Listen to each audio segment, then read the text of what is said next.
Hey everybody, it's Rob here. I'm getting asked a ton of questions how to obtain a lot of Mythics items and also how to craft them in Season 10. And today in this video, I want to share with you some useful tips and tricks and, believe it or not, some math looking into those juicy Mythic Uniques and how to best get them or create them in the game. So there is a ton of different characters that you can play in the game. And these different characters have different odds of getting a certain Mythic Unique which you might want. Some Mythic Uniques, like the Aharian Spear of Lycander, or the Nekazim, or the Shattered Vow, are complete trash, and you never want to have these. So you want to avoid getting these, and you want the good ones. You know, you want the Starless Sky, you want the Harlequin's Crest, you want the Shroud of the False Death. But how do you get them? And the answer is, guys, go on Rogue and craft those uniques. We'll get into it, why it's the best to do on Rogue. Rogue already used to be the best in the past to do your tempers. And even though I'm mainly playing Spiritborn and Sorcerer this season, I still made a Rogue to craft all my mythics completely free of runes, because frankly, it's completely unrealistic to obtain these runes in the game.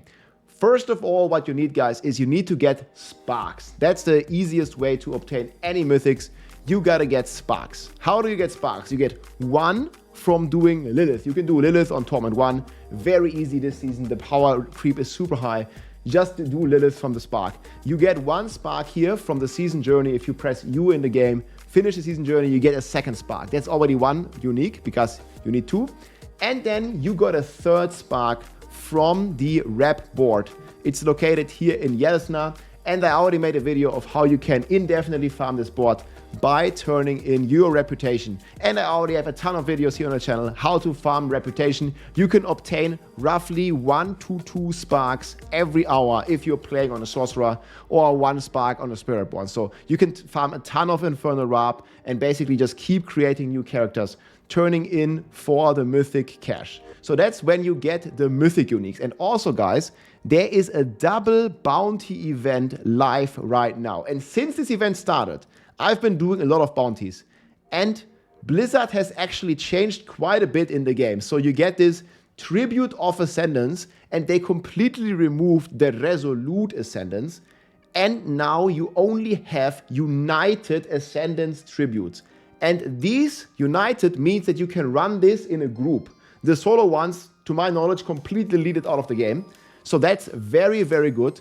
So every time you get one of these tributes, you can share it with up to 3 friends and then do the run together. This will allow you, I think the drop chance is 25%, guys. If you have one of these keys, you have a 25% chance to getting a mythic. And if you're inviting 3 other friends that also have one of these mythics called a Tribute of Ascendance under city rotation, you can get 4 times 25% in a row. So you have a 90% chance every time you have one of these keys to get a mythic. And then if it's a bad one, you also get a spark out of that mythic. And then when you obtain all these sparks and you don't get the mythic that you want, then you want to head to the rogue class to craft.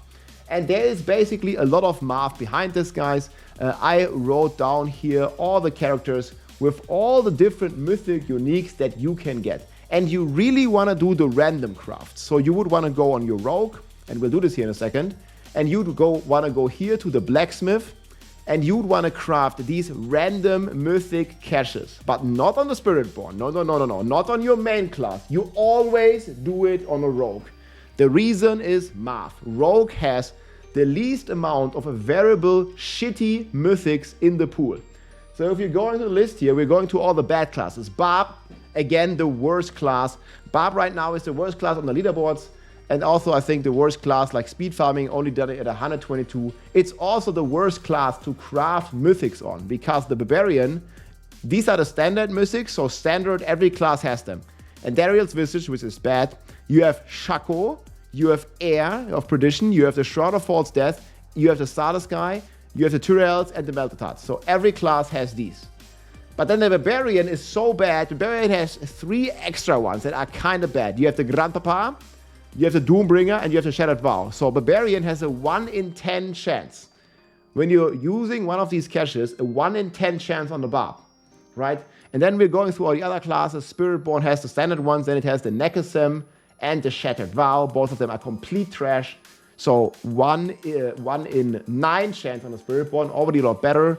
Druid has the Aharian, Sorcerer has the Aharian and the Doombringer. So they also have a 1 in 9 chance. The Necromancer has the Grandpapa and the Doombringer. Can't drop Aharian, can't drop the Shattered Vow or the Nekasem. So it has a 1 in 9. And then, guys, the Rogue, last but not least. It has Andariel, which is F.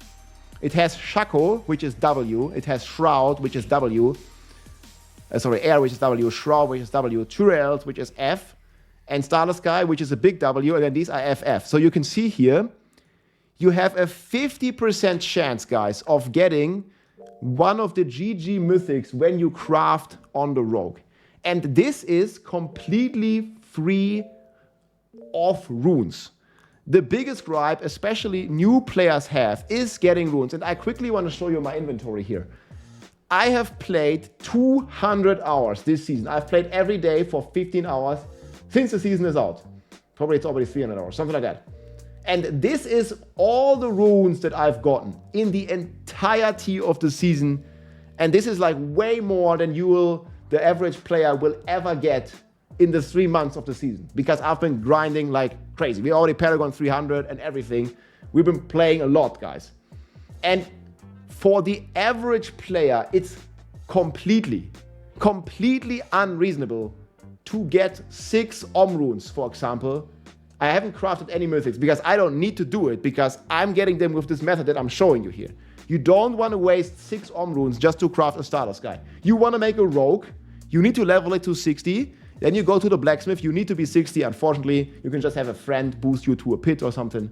Or you can also use the new caches. Right now, again, we have this goblin, this double event going on. These caches, they also will give you XP. So you just open a few caches and you get double the caches right now. It's cacheception. It's very easy to level the Rogue. I think it's just like 14 caches or something. Like you do 14 whispers and then you level your Rogue with all the caches. Boom. And then you go to the blacksmith and craft on the Rogue. I'll show this to you here in a second. Obviously, it's still RNG, but I just want to show this to you. And what you also get when you're doing these caches, you have a very high chance. Maybe we get one here. You see, I have 8 Tribute of Ascendancies. I got this in 2 days of farming. 8 of them. And you can run them in a group. That's basically 8 mythics on average. So I can just open this here. And oftentimes there is a Tribute of Ascendancy United. I don't know if I'm getting one here. Probably not. Oh, nice. I got some Chaos item or something. Yeah, here, nice. You get Sepan Sontag. Okay, very cool. And then you get more caches in those caches. You see, there's another chance, basically, of getting tributes. I think I didn't get one here, but it's like a very high chance to get another tribute out of these bags. We'll quickly check here. Okay, I already have a good one. We don't need this. So the item is going to be a count, but I always want to check the amulets, that's for sure. But yeah, most of the loot isn't that great. You also get a ton of materials, guys. If you want like Forgotten Souls or something, doing bounties right now is double the efficiency. So look at my materials here. Just doing a bunch of bounties. And we have these 31 sparks. And guys, there's also going to be a math here that I will show you. So I'm just going to salvage everything. And okay, we can leave some of the mythics here. It doesn't really matter too much. I'm probably going to put them here.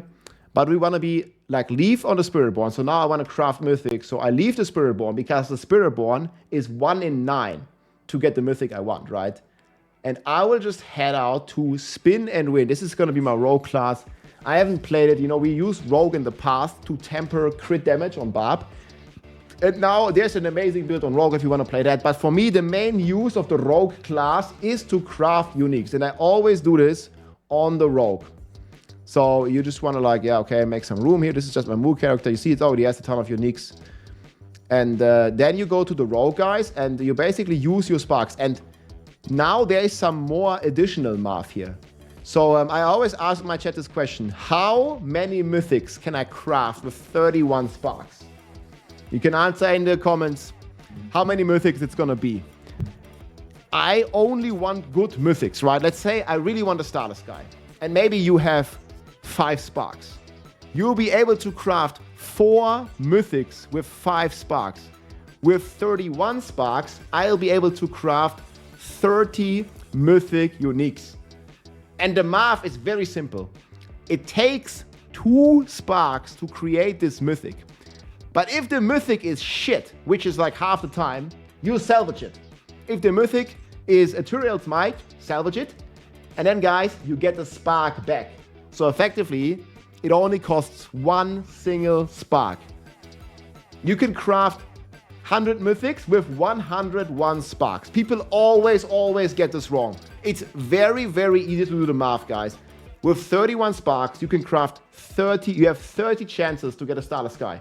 It only costs one spark for one chance of a Starless Sky. And the chance is 1 in 8.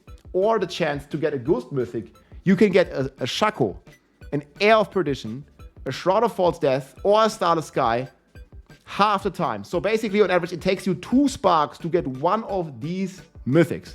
And I'll show this to you here. So we're just gonna craft. Oh, boom, we take 15, okay. Now we have these 15 caches. And it should go, I mean, obviously there's like some statistical average. It can go bad as well. But obviously you take these caches here and you can open them one by one, or you can open them all together, it doesn't matter. Like this is the Mystic caches here basically. And we're just going here. Boom, you see the first one, Doombringer, we already know. Second one, okay, boom, chest. That's a Shroud, right? So this is already a W. So just, it cost us 2 sparks to get this Shroud, right? Or in theory, it's 3 sparks because we will be able to salvage this Doombringer again, right? Because this Doombringer we don't need. And then as we don't need this Doombringer, we just go salvage. And we also get a ton of crystals and we just get the spark back. So now we can already go and craft another Mythic, right? But let me just do this here and I'll show you the math. So we'll just open them all. Boom, boom, boom, boom. Maybe we get something good. Oh, there's a 2 GA helm. So there's a good chance, guys. There's basically a 66% chance that this is a very good helm. Because the only bad outcome is Endarials. The good outcome is Heir of Perdition or Shaco. I'm hoping for a Shaco here. Either we want Heir of Perdition with GA Core or Shaco with GA cooldown and then having one more good affix. And it's an Endarial, of course. So that's trash. But it could have been a Shaco, guys. You see? And we just pick everything. And you already see, like here, boom, you have 1, 2, Shaco here. GA cooldown on Shaco, pretty good. I'll keep that. We have here another Shroud. We got triple Shroud out of 15. Here, GA all stats, so that's pretty nice. So that one's pretty good. We got Heir of Perdition, not so good. Okay, we got a bunch of bad ones here. But you see, we got a couple of really good ones too, man. We got the GA cooldown Shaco here, for example. And now what you can simply do, you decide which ones you want to keep. Okay, I only want to keep this and this. So we keep 2 of these. Put them in the stash. And the rest is complete trash again, right? You can guarantee the Mythics, guys. Remember, you just farm the warp. And this one here, it costs you 22,000 warp per Mythic item. So I already have 15 more Mythics here if I want to. And you're not only getting the Mythics, you're also getting, I think it's 4 Chaos Armor and a bunch of materials. You get like a bunch of boss materials, and I don't have them here right now, but you get a ton of boss materials, you get Belial materials and everything from just making a new character. And you can farm up to 40,000 warp per hour in the Helltide. But yeah, what we do now, guys, is a bit of an unethical salvage. So you see we crafted all these, and they're not so good, right? So now we're going to salvage it. Boom. They're gone. And now what we can do, guys, see, we did the math earlier. We can craft another 7 Mythics. Because in total, we know we can craft 30 if we really want to. So we open this, boom. Okay, there we go. We got a Starless Sky, bam. We got another Shroud, okay. Another Shroud. We got another Helm, Heir of Perdition again, Core GA, and another Shaco. You see, this one here, for example, is 1, 2, 3, 4, 5, 6. 6 good uniques out of 7 crafts, right? And you can just keep going like this, right? Like, I know, okay, I do probably want to keep this. We have double GA core, man. Don't tell Armin this. And we have more Shrouds. I think I want to keep 1 more Shroud, right? Like, I don't know, that's pretty decent. And then we can salvage this again. And then we can craft some more, guys. You know, we're not done yet. We can craft another 2, and then we can open this. And then, oh, what did we get? 2 GA Shaco. Okay, guys. I should have petted the kitty. It needs to be cooldown GA. Almost. But we keep it. It's still an upgrade. And we got another Starless Sky. 2 out of 2 good ones, guys. 2 out of 2 good ones. And then I know I don't need this one because it sucks. And then we get one more chance, right? And we get one more. And we got another shroud. So there you go. There you have it, guys. I don't know what the total is, but the total will always average out to 50-50. Either you get it or you don't. But again, even with the math, guys, you go on a rogue, there's a 50-50 chance. I do not recommend ever, I never do it. It's complete waste. I'd rather give away the runes, man. Like, do not use runes to craft a Starless Sky. Just make a rogue, salvage the ones you don't need. You'll get a Starless Sky, man. You can guarantee farm it. You can guarantee it. You just do Hell Tides or you do the Chaos Rift. It only is 22,000 warp, which is like very easy to farm that in an hour. You can farm up to 40,000. So maybe like you're really slow and you're getting 10k or something. Like it's still very, very easy. And that's basically how I do it. And you just farm up more sparks. I mean, I could salvage more of these mythic. Like I don't need them all, but you know, right for now I'm keeping a few. Like you see, I don't need all this. Like I have this like quadruple, so I can salvage even more of them. You see, like I have like, I don't know. Like these are all the same, right? All stats, resource, all stats, all stats. Like I can at least salvage this and this. So we can do this real quick. And then we can even do another one, right? Because like this is like all double. Double all stats, double resource. Definitely don't need this. So we can salvage these two. And then you can just keep going like this. And you can just craft another one. And then you see what you get. We got another helm. Oh, we got another Endariel. And then we salvage it again, right? And you just keep doing this basically until you get the item that you need. I think it's way more reasonable, especially if you're a solo player, than farming or trading like 6 runes or something, or 6 Eon runes. People ask me this all the time. Don't do it, guys. Go on the rogue, craft there. That's at least like how I do it, and this is what many people ask me. So here's the video. Hope you guys enjoyed. We have all the odds here. The worst thing to do is play on a barb, guys, and try to get the Starless Sky. It's basically very less likely, right? And you have much higher chance if you just go on the rogue. 50-50, guys. Good mythic or bad mythic. Take the win and just craft a few. Don't like do it one by one. I don't know, maybe if you have like 5 sparks, you start crafting or something, right? Craft 4 uniques with 5 sparks. Hope this was helpful to you, guys. And don't forget, I forgot it actually. That's why I didn't get any upgrades. You must always pet the kitty and then you craft. I forgot. Rookie mistake. Didn't really get that much crazy shit. Unlucky. Hope you enjoyed anyways. Take care, my friends. If you liked this video, make sure to subscribe, leave a like or a comment. I'm also live on Twitch almost every day, so come and say hi.